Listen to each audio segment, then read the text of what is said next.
Right. Perhaps I should start off by talking why there's this subtitle, A Missed Opportunity.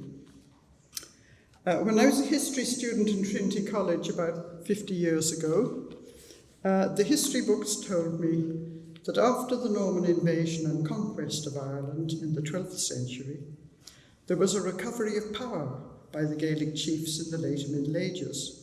But they said nothing about what the chiefs had done with this recovery of power. So I started to try and find out. I'm still working on it. In 2020, I delivered an interim report with the book on Gaelic Ulster in the Middle Ages. Henry, son of Eoghan O'Neill, the great O'Neill of Tyrone, lived through most of the 15th century and left a lot of written records, an unusual amount of actual legal documents from his reign. But there's very little about him in the history books, even though he seemed towards the end of his life to be on a fair way to solving the Northern Irish problem through negotiation and compromise, and it was due to external circumstances and not his fault that he failed. In other words, if Richard III had won the Battle of Bosworth Field in 1485, Eoghan Rua O'Neill might have died in his bed instead of getting wounded in the battle and carried off to Clough. But first I want to take you on a whistle-stop tour of the origins of the O'Neill dynasty and the background of the Gaelic revival in Ulster. The term Eoghan was used in the early Middle Ages to describe a group of related royal dynasties ruling a series of kingdoms in West Ulster. There we are. And the Midlands of Ireland from about the 5th century into the High Middle Ages.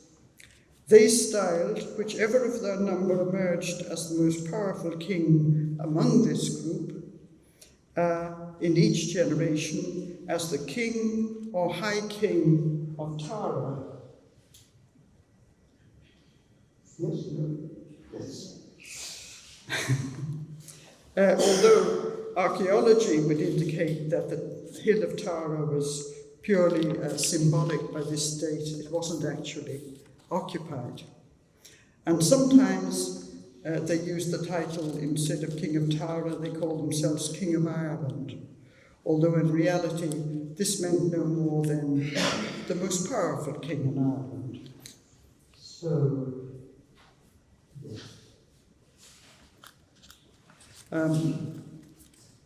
you can see the two main groups are the ones in the south, Clan Colmond, the kings of Meath, and the ones in the north, the Kinnologan kings of Tyrone and central Ulster.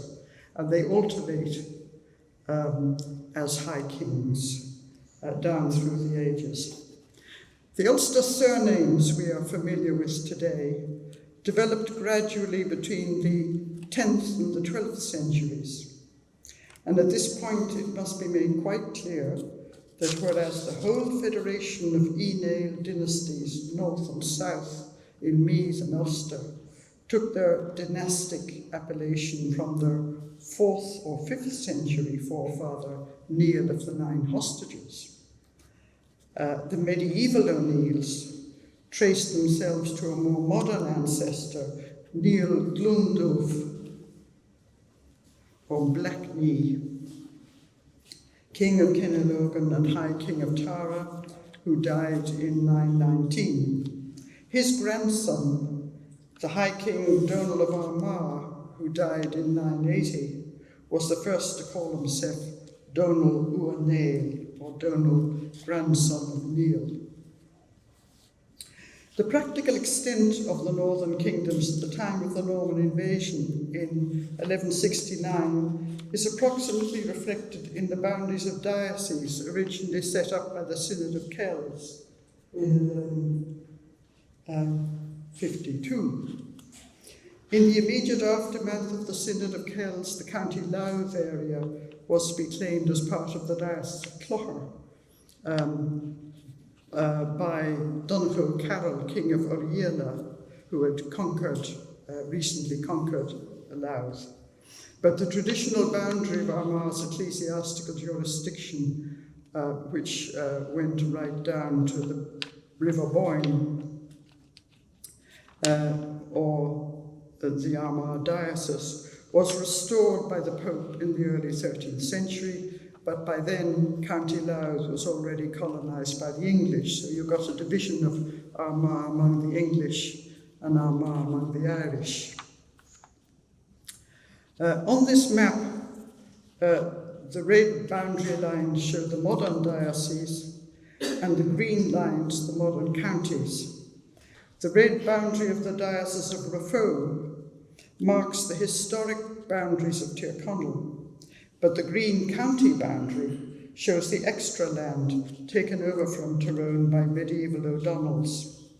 These encroachments on the Donegal side from Castlefin to Strabane and the peninsula of Inishowen were to be a cause of war between O'Neill and O'Donnell for the rest of the Middle Ages. In the 13th and early 14th century, the peninsula of Inishowen was also claimed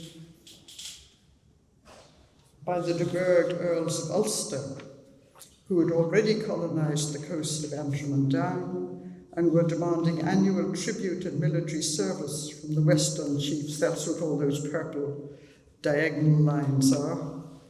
The O'Neills, the O'Kanes, the Maguires and the McMahons were all subject to the Earls of Ulster at this time. And even the O'Donnells, at the height of the power of Richard de Burgh, the Red Earl of Ulster, who died in 1326. It was only after the assassination of Earl Richard's grandson, the young Earl William de Burgh, known as the Brown Earl, which took place in 1333 and was followed by a joint rebellion of his Gaelic Irish and Anglo-Irish vassals, that the peninsula of Inishowen was fully annexed by O'Donnell and his chief vassal O'Doherty. This murder of the Brown Earl has long been identified as a key turning point in Gaelic Irish recovery of much land and power during the later Middle Ages. The Brown Earl's lands in Ulster and Connaught were inherited by a baby daughter living in England, leaving a power vacuum, and the O'Neills in particular benefited from this fact. Eoghan O'Neill, the Fat, who died in 1364, his son Neil Moore, Neil the elder, and his grandson Neil Og, Neil the younger, brought the earldom of Ulster to the brink of extinction by their raids. They took the title Kings of Ulster rather than Kings of Tyrone, along with the Red Hand of Ulster crest. That is an imprint of the actual seal of Eoghan or the Fat. Sigilla Modonus O'Neill Regis Ibernicor Baltonier, the seal of Hugh O'Neill, King of the Irish of Ulster. So it would have been in the 1360s.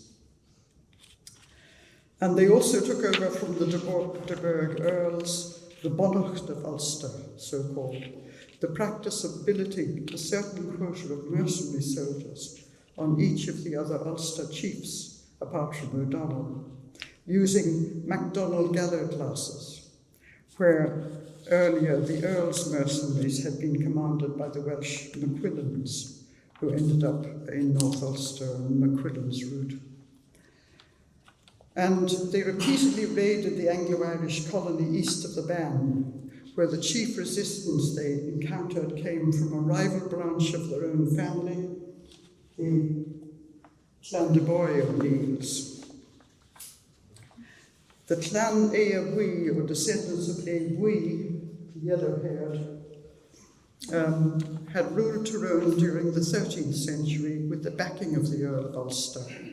The Earls of Ulster naturally preferred this branch of the family to Brian O'Neill of the Battle of Down, Brian Cumdoon, who had rebelled and claimed the title King of the Kings of Ireland, and Brian's son Donal, who had invited in Edward Bruce, the brother of the Scottish king, with a large army of Scots in 1315, and they ravaged the earldom till 1318, when Edward Bruce was finally killed. But the last Clandeboy king of Tyrone, Henry O'Neill, an earlier Henry O'Neill, who died in 1347, had conspired. He was such good friends with the Anglo-Irish of Ulster that when they rose to assassinate their own earl, he rose with them and was involved, therefore, in rebellion and murder of the earl. And there were 5 years' war from 1333 to 1338 before there was a peace negotiation. And by those peace terms, the English government in 1338 allowed the Clandeboy O'Neills to settle east of the River Bann on some of the lands that they had already laid waste in South County Antrim. Then in 1344, the Justiciar of Ireland, Sir Ralph Dufford. Sir Ralph Dufford had married the widow of the Brown Earl, and he was apparently a doting husband. He left a battle in the middle of the fight to go riding back to Dublin because she was having a baby and he wanted to be there, which is very unusual for a medieval husband, I would have thought. So he adored the Brown Earl's widow. He wanted her to have her dowry. He hated Henry O'Neill for taking part in the assassination, and he therefore deposed him and gave the title King of Ulster to the Fat, Eoghan O'Neill, who came from a long line of rebels, but hadn't been involved in the assassination. So when the O'Neills of Clandeboy finally submitted to Neil More O'Neill in the 1370s, the Anglo-Irish settlements in Antrim and Down were left wide open to attack from Tyrone. The map shows the extent of Neil More's lordship during King Richard's expedition to Ireland in 1394-5, at which time the English begin to call O'Neill of Tyrone the Great O'Neill, to distinguish him from the O'Neills of Clandeboy. When he died in 1403, the annals call Neil Og O'Neill High King of Ulster, and a man who the learned companies and pilgrims of Ireland thought would take the kingship of Ireland on account of the prowess of his hands and the nobility of his blood, and the excellence of his hospitality likewise. This reference to his hospitality probably arises from a great feast that Neil Og held in 1387 for all the poets of Ireland in a temporary feasting hall that he had erected on the hill of Avonmacha, or Navan Ring, near Armagh, the site of the legendary palace of Conor MacNessa, who was said to have ruled all Ulster at the time of Christ. So the O'Neills are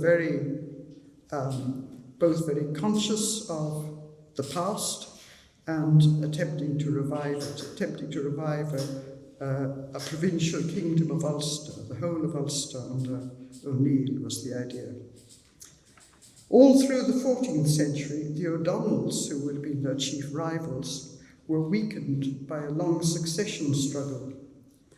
The younger son of Neil More O'Neill, Henry Avery, or Harry Avery O'Neill, carved out a lordship for himself, stretching from the Thin Valley to Omagh, which he ruled from his castle, Harry Avery's castle in Newton Stewart.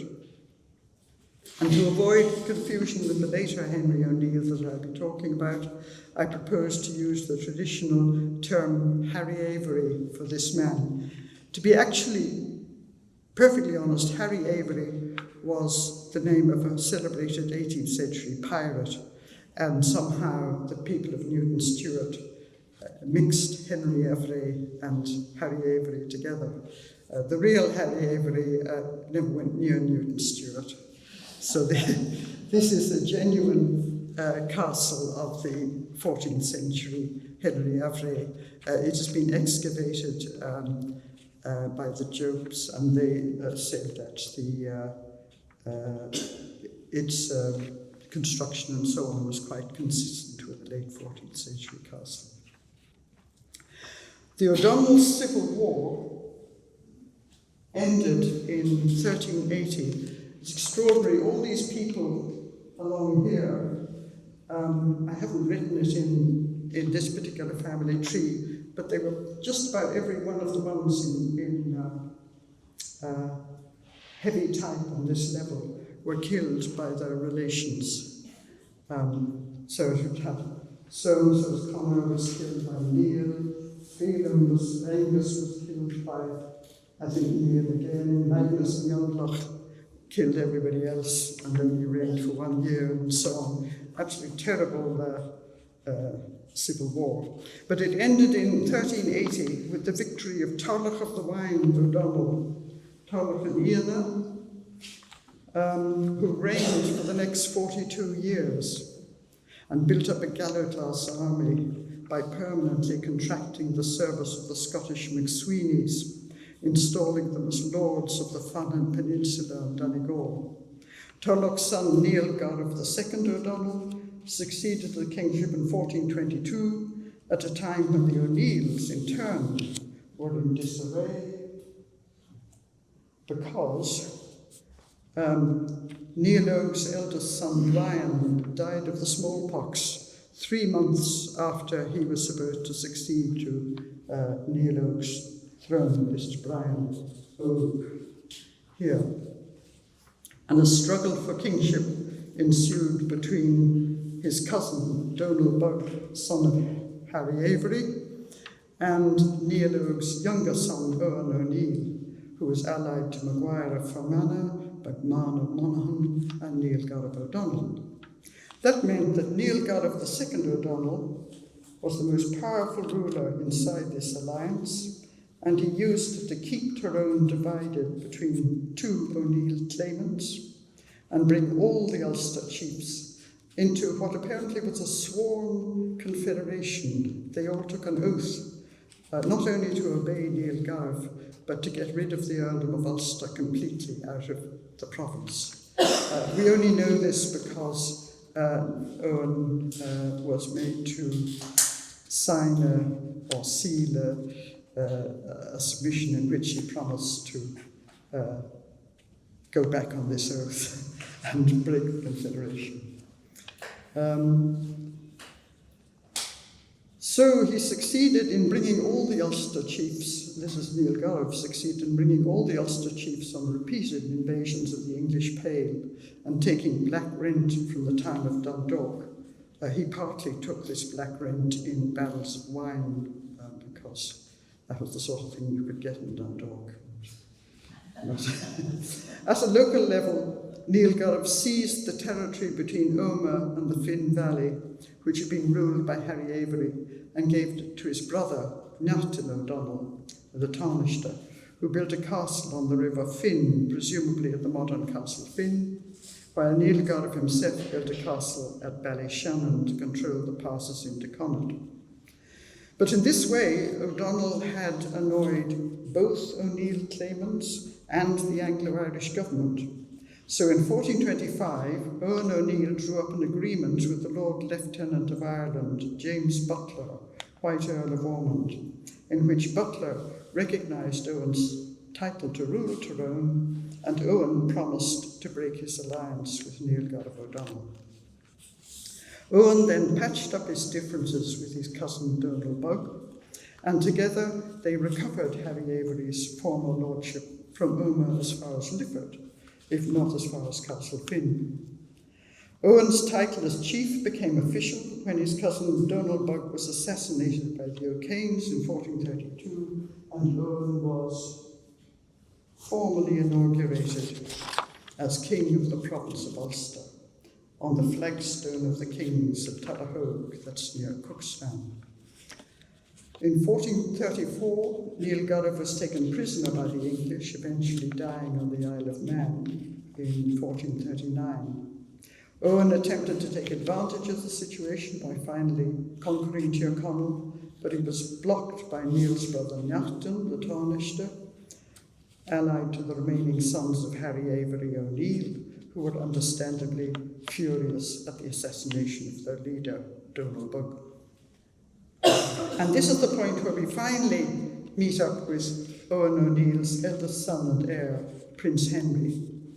Prince Henry was born about 1400, the son of Eoghan and of Katharine, daughter of Ardal MacMahon, king of the Monaghan area. Henry went on to live until 1489 to see great changes in economics and politics during the 15th century. It seems he came from a very close-knit family. He and his second brother, A of the Fuse O'Neill, who became his Taoiseach, never had a falling out of any kind. And as very young men, they cooperated with their mother to ransom their father in 1422, when he'd been captured by O'Neill of Clandeboy. The two brothers distinguished themselves militarily during the invasion of the Pale in 1434, the last big invasion under Niall Gurrah II, by covering the rear of the retreating army after a raid on Nobber, County Meath, and bringing their men off safely. In 1435, Henry and A of the Fuse rallied their men during a war against Neachtan O'Donnell and the sons of Harry Avery O'Neill, recovering their abandoned campsite and capturing McSweeney Fanad, constable of the Gallant Lasses of O'Donnell. Later that same year, Henry and his brother A became famous for a less honourable reason.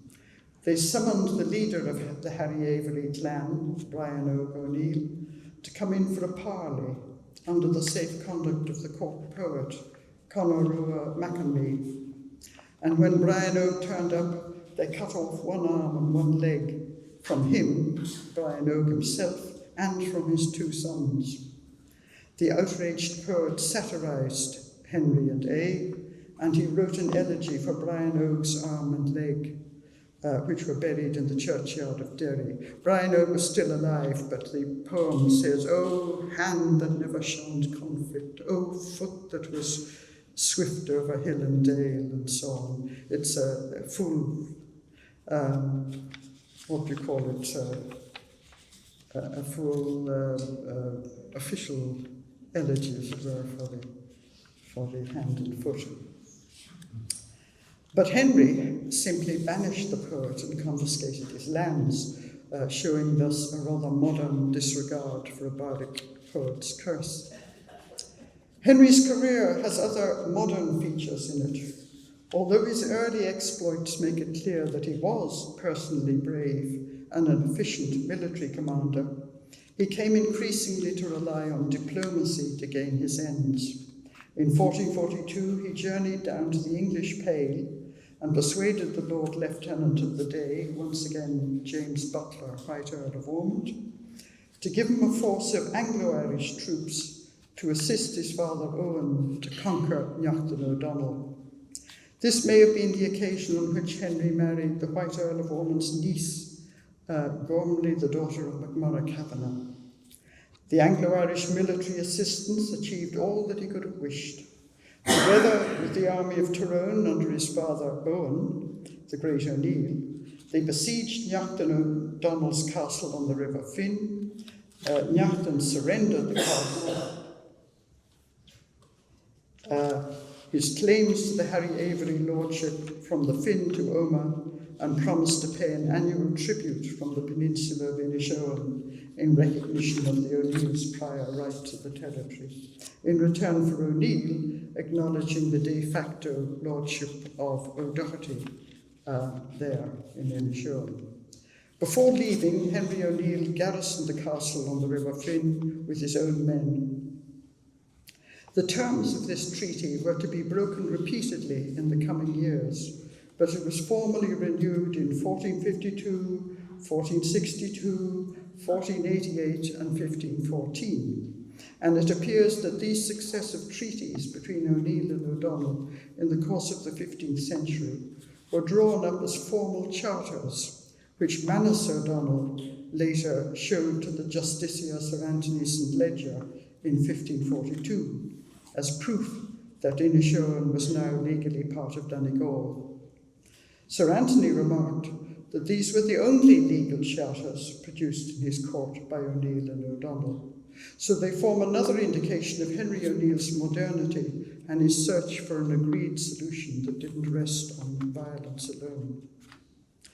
In 1448, Archbishop John May appealed for the secular nobles of East Ulster to assist him in a dispute with the Bishop of Down. And interestingly, we're told that his letter was read aloud in the town of Ardglass, County Down, in the presence of Henry, eldest son of O'Neill, Jenkin McQuillan, captain of his nation, Robert Savage and Patrick White. These were the leading Anglo-Irish colonists. So O'Neill's son was evidently present peacefully inside the remaining colony of the Earldom of Ulster and was on friendly terms with the leading Anglo-Irish nobles there. The Annals record of later events suggests that Henry had been called in by the Anglo-Irish as the lesser of two evils to resist the expansion of the Clan de Boy O'Neills, who were taking over more and more land in North Down from their base in South Antrim, and were shortly to establish a castle at Belfast. The degree of trust in Henry's good faith shown by the Archbishops of Armagh and the Anglo-Irish nobility probably had a lot to do with his marriage to the White Earl of Ormond's niece. But in early 1449, the Earl and Henry found themselves on opposing sides.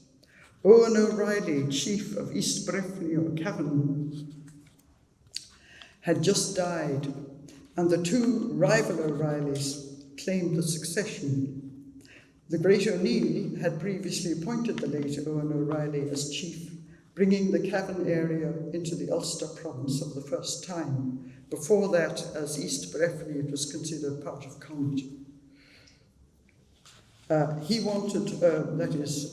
wanted Owen's son, Sean O'Reilly, to continue as a vassal of Tyrone. But the English of Meath, backed by Ormond, tried to impose Fergal O'Reilly, who had closer geographical and social links with Meath.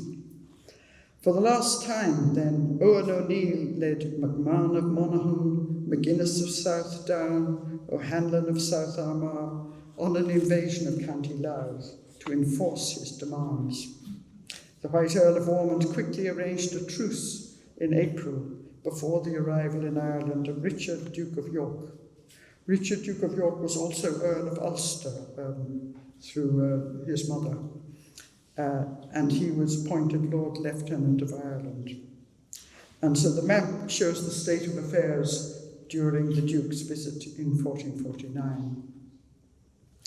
Immediately, the Gaelic Irish chiefs of Ulster were called upon to acknowledge the Duke's authority as Earl of Ulster, and they all turned up, including both O'Reilly claimants, that is Sean and Fergal, and Ormond's MacMahon candidate for the chieftainship of Monaghan, as well as O'Neill's appointee, Eoghan Rua MacMahon.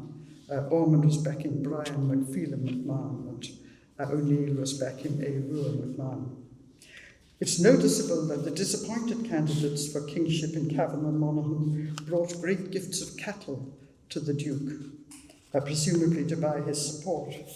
But in the event, it was O'Neill's nominees who remained in power in these areas, and thus O'Neill continued as overlord of Cavan and Monaghan, South Armagh, as you can see, and right in past the Donegal border, where O'Gormley was under the land conquered by Harry Avery. Henry O'Neill then drew up an indenture with the Duke of York on the 27th of August 1449. It's one of the many documents that have survived from this era. And this stated that he had full powers to speak for his father, for his kindred and his followers, and in effect for most of Ulster west of the River Bann. He offered a relief payment of 600 beef cattle to have his family's title to their lands recognised by the Duke, and the Duke agreed to reduce the amount to 300 cattle in consideration of Henry's future military service. There was no mention of fines for rebellion, such as had featured in prior negotiations with the Mortimer Earls of Ulster. There was no dispute over whether the other Irish of Ulster should be directly subject to O'Neill or directly under the Earl, and the Earl's historic claim to impose quotas of mercenary soldiers on the other chiefs of Ulster, known as the Bonnet of Ulster, was now to be rendered as a simple money tax, leaving O'Neill in charge of the MacDonald gallow classes.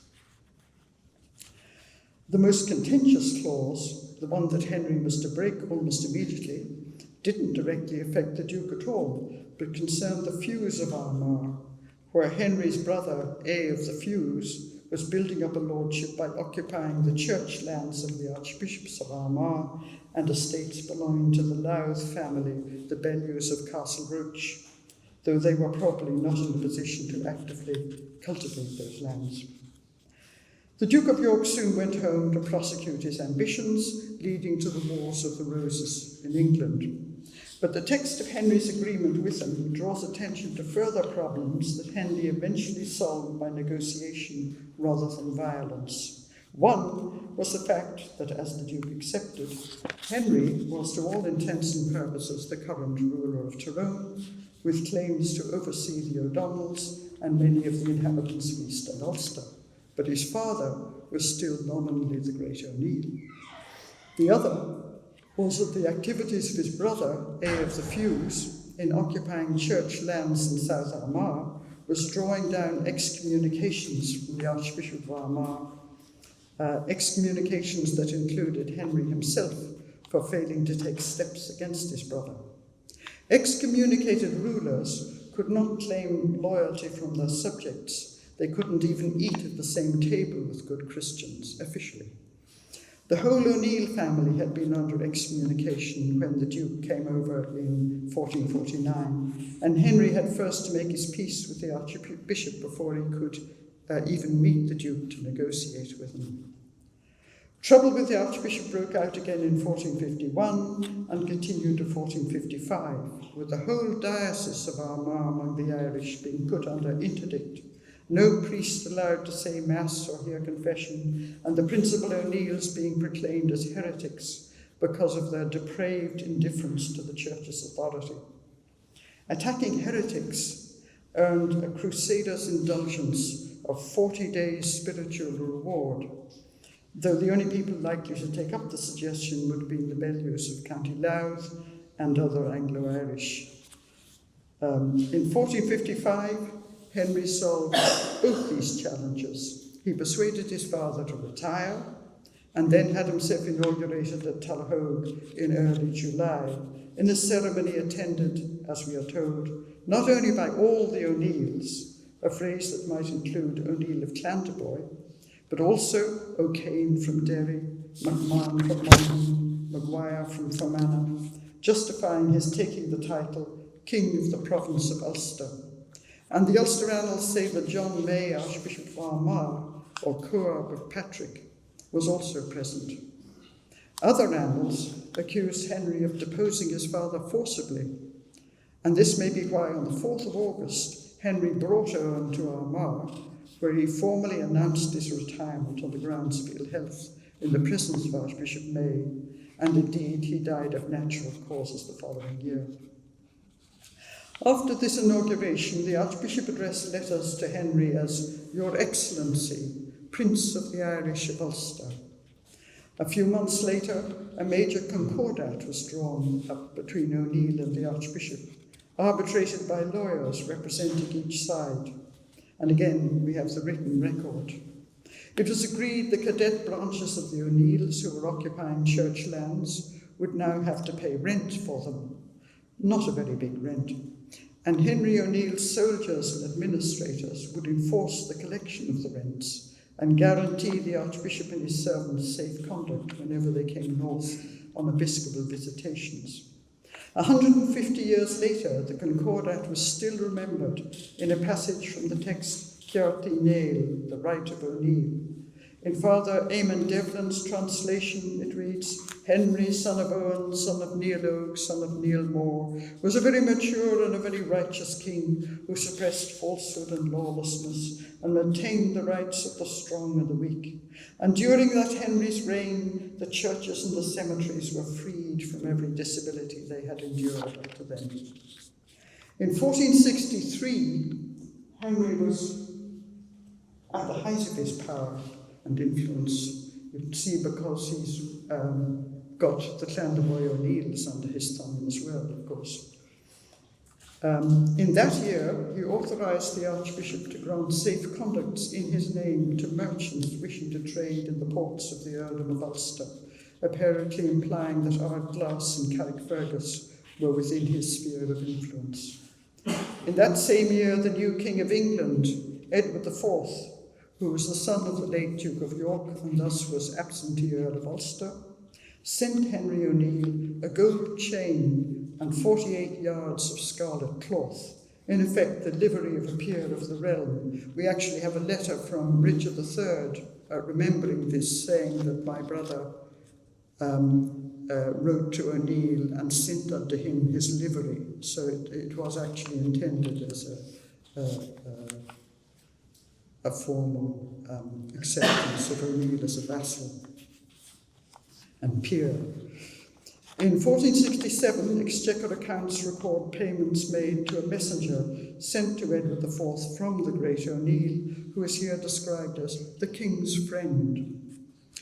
After his inauguration in 1455, Henry O'Neill had ceased his invasions of the English Pale, accepting instead payments of black rent from the inhabitants of Louth and Dundalk, while the Anglo-Irish of County Down made their payments either to the Great O'Neill or to O'Neill of Clan de Boy, whichever was the more immediate power at the time.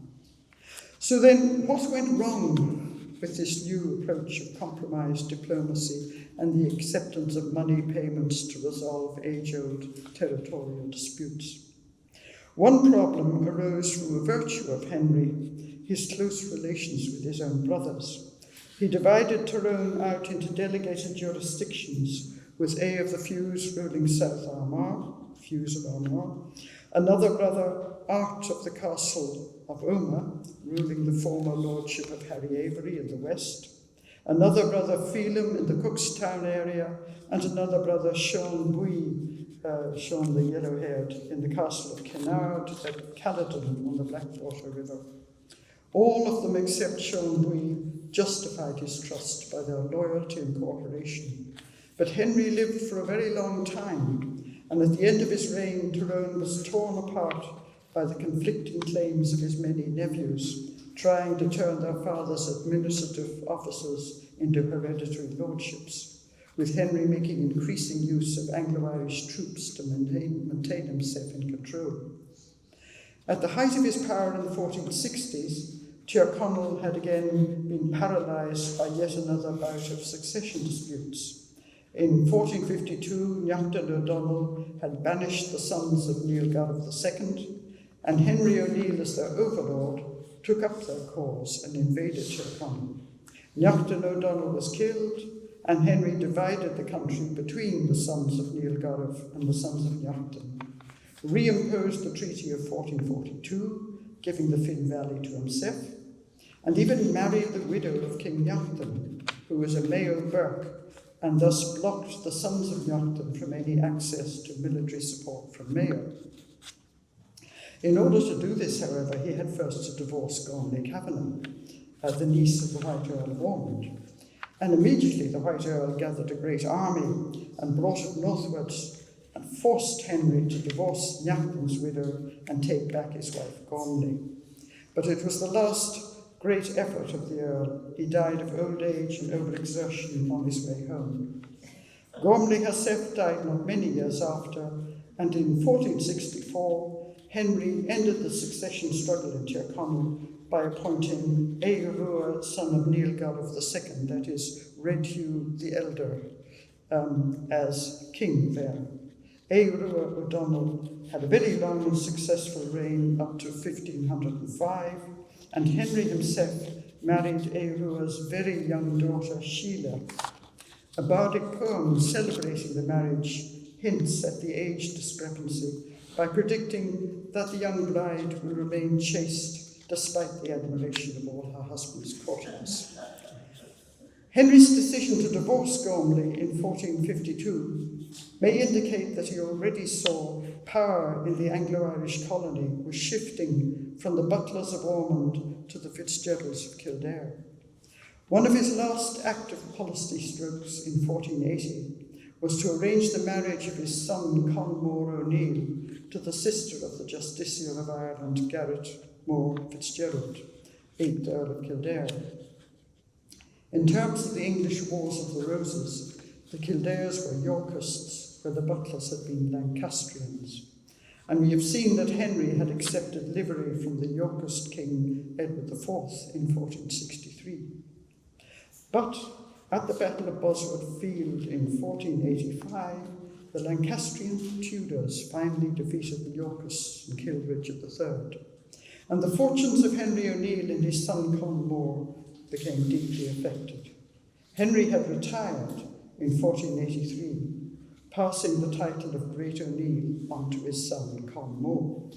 But as the Lancastrian butlers gained influence in the Anglo-Irish government through the activities of Black James of Ormond, a sworn opponent of the Earl of Kildare, who was Treasurer of Ireland in the year 1493. In that year of 1493, the only O'Neill who had butler blood, Henry Eoghan, son of Gormley, Cavan, assassinated his brother, Conmore, seized the kingship of Tyrone, and precipitated a fierce succession struggle in which the great Earl of Kildare became involved. One can only be thankful that Henry, son of Eoghan, did not live to see the dire result of some of his earlier policies, as he had died of old age in 1489, on the 15th of June, after spending his time happily, prosperously, luckily, and profitably, say the annals. Eoghan Rua I O'Donnell had also been allied with the Kildare Geraldines, fostering a young son of the great Earl of Kildare. But when the Lancastrian Tudors ascended the English throne, Eoghan Rua and his son Eadulf O'Donnell trimmed their sails and began to connect with the Tudors and the Butler family. On the other hand, the next generation of O'Neills after Eoghan and Clonbacach O'Neill were actually half Geraldine by blood, and they became inextricably involved in the fall of the House of Kildare and the Geraldine League, and alienated from the new English regime. So Henry O'Neill's long career of compromise and diplomacy had no lasting success. But it did provide a model demonstrating for future generations that actually greater power can be achieved by compromise than by war.